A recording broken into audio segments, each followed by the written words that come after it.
Good morning, flower friends. Welcome to another DIY floral session with me, Carrie, Flowers for Dreams. Thanks for joining us again. I'm going to be using a little bit of a different vase this week. If you are using your mason jar, this is actually a little smaller version than our standard mason jar. That works just fine too. I'm choosing a vase with a little bit of a smaller opening. This is closer to a bud vase. It's a little bit of a larger bud vase, I'd say. It's probably got about 1 inch to 1.5 inches opening. You want to make sure that you have enough room for your stems to go in, but because we have a really pretty, fun, and funky color palette bundle with more flowers and less foliage, I'm going to be using a smaller vase. And that's a trend that we've been seeing a lot, especially in wedding floral design, is really flower forward arrangements with less foliage. Sometimes they're ikebana style, which is the Japanese style that's a little bit more sparse, intentionally sparse with just stems. But we also see really floral heavy bouquets a lot lately, really trending and popular, that are using a lot of floral, even more focal blooms. So we're gonna experiment with that today, and because of that, because we've got less foliage to fill up our vase, I'm gonna be using a bud vase. You can too if you have one at home that you wanna try. And this one again has about 1.5 inches opening. This is actually a little sneak preview of one of our vases that's gonna be available later on this season around Easter time. I think it's really cute, and it sort of has this fun little floral opening. I'm of course obsessed with anything floral, so if I ever find any homeware that's floral related, I'm immediately drawn to it. So it kind of echoes, has this very planty vibe. It almost looks like a bulb with a little flower on top. So it feels really springy. It's kind of fun and different. And this is what we'll use, or what I'm going to be using this time to design it. Let's go through our floral for this week. Oh, lovely blue, Delphinium. I use this one a lot. It also presses beautifully. So if you're into crafting or floral crafting at all, this is one that will work really well for your pressed flowers. Pick off the bud and use the blooms. I also especially like this dark blue color. It's almost like an indigo. It's very saturated. Looks like something that you would use to make dye. Kind of has that really blue purpley color. You also see it in a lighter, more sky blue, which is actually in our spring menu right now, but I'm really partial to this dark, deep blue. It's intense and beautiful, and it's gonna contrast really well with our other flowers this week. Gerbera daisies. These are really having such a comeback, and I'm totally here for it. I've always been someone who loves sort of retro style flowers, and they're also great because they're affordable and they last forever. One thing to know about Gerbera daisies, they do like to be hydrated with their stems upright. So if you notice, if they've been outside of water for a little too long, they have a tendency to droop, just like tulips do. And that can even be like 8 hours or so out of water if it's in transit. Up to 8 hours. We don't really want our flowers to be out of water for that long. Typically for a delivery, it'll be max of like 4 to 5 hours, and it has a water pack. But if you do notice that your Gerbera daisy is looking a little droopy, it just needs to be hydrated. And they a lot of times in the shop we'll take the daisies and we'll put them in a bucket with some clear tape, so you can string a grid of tape across a bucket that you might have at home, and then let the daisy sit like this, hydrated.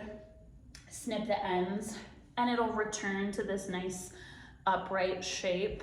Their heads are fairly heavy, and just when they do tend to get dehydrated, they get a little droopy. And I absolutely love daisies too. I'm such a daisy fan, so I'm really happy that these have come back in vogue again. And this is fun. Pale pink Plumosa fern. This is one of those weird foliages that I also love because it tends to have this really fun drapey texture. It's been sprayed, and this pale pink color really kind of plays off this, I don't want to say it's an insane palette because I love it, but it's almost like a clashing palette. So I've got these very contrasty colors going on.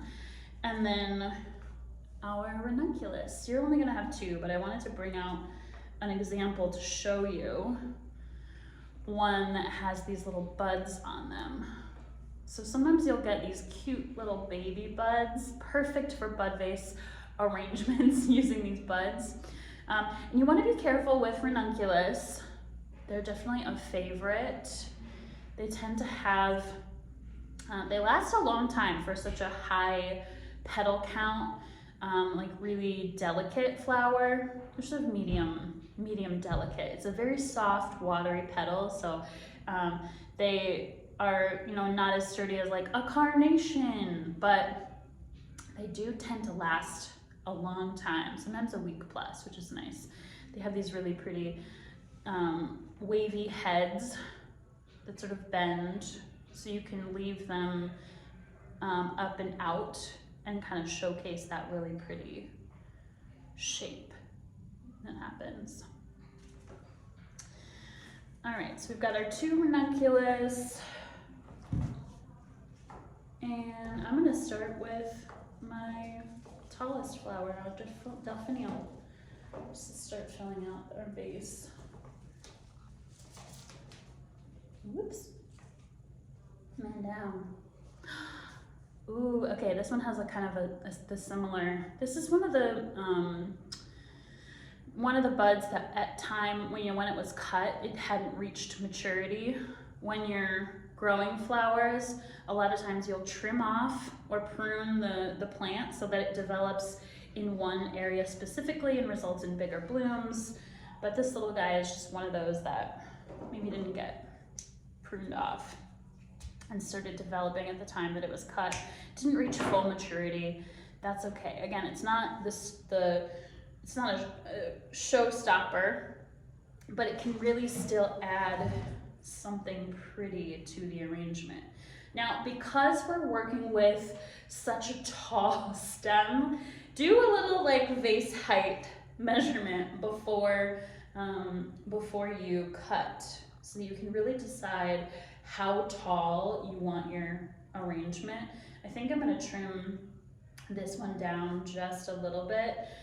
Your Delphinium, you either wanna pull off some of these bottom stems, you can save those to press in a book. Just make it a little bit more proportionate. I like to use the rule of thumb of like 3 times the height of your vase. So 1, 2, 3 is probably about as tall as you want to go. But again, this specific palette and the shapes we have, I think it lends itself well to a more experimental style, if you will. So you can either pull off some of the blossoms at the bottom of the Delphinium flower, or you can do a little stem split and then see that kind of looks like it could almost be its own little arrangement. So I'm going to add my next Delphinium here. I've got one more, and I am adding these little side shoots because I think they're kind of fun, and then add a little gardeny something to the arrangement. So create whatever shapes that you like the best. I like to create some levels, so I will do maybe a tall branch, a couple shorties,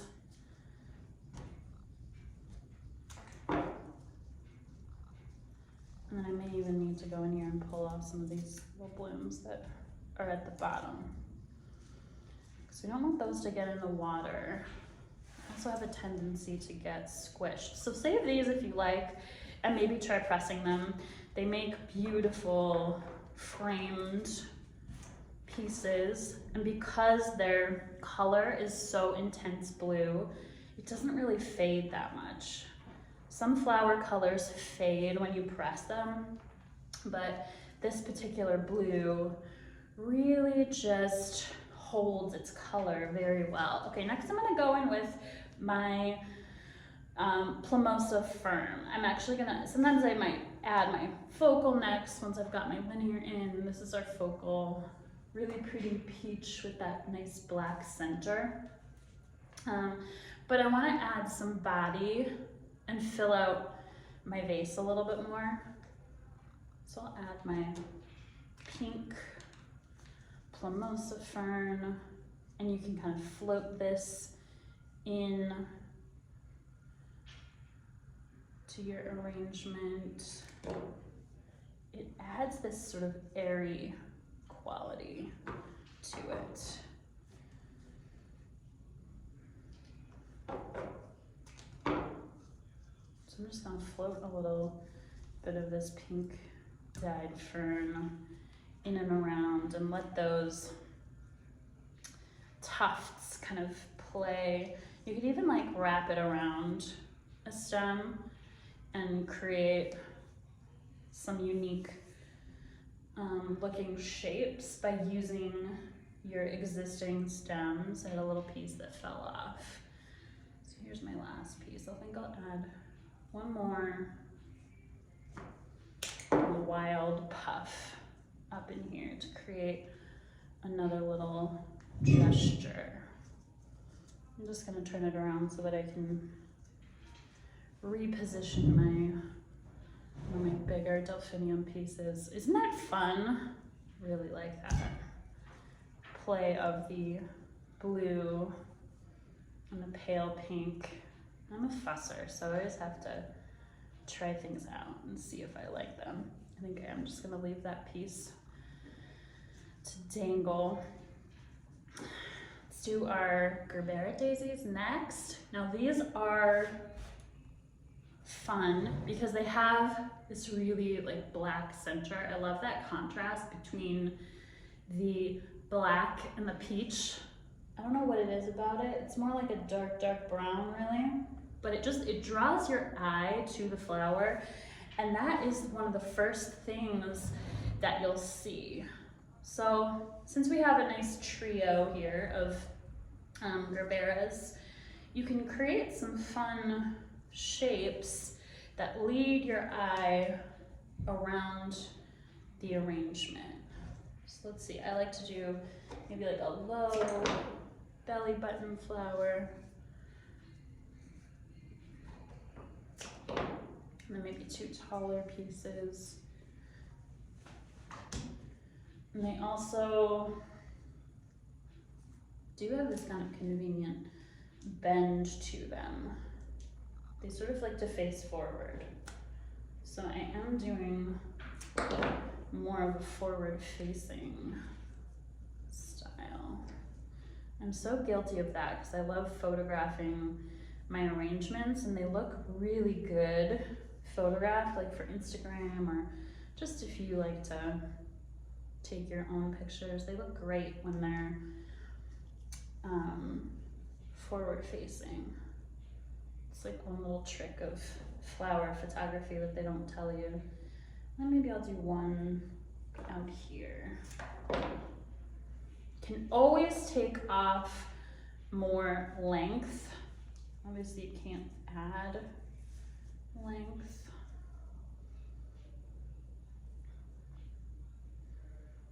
All right, I think I like that. We need to fuss around with some of this blue a little bit more to get it in just the spot that I want it. But I like having these sort of three moments. And then let's add our yellow. It almost has sort of a Alice in Wonderland feel to it. It's very whimsical.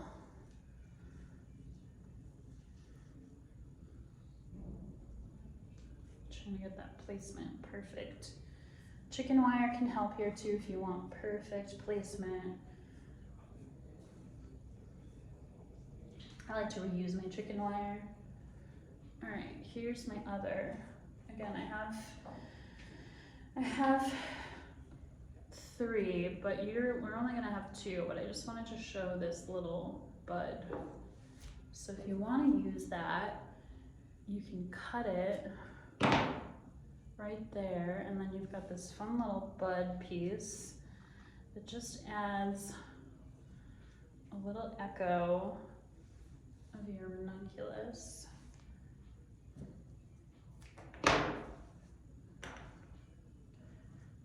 Ranunculus are coming into season now, so Cluny ranunculus is really gorgeous Italian ranunculus, known the world over. They're absolutely huge. This is not a Cluny, but Cluny ranunculus are known for being just massive, and they're available just in March.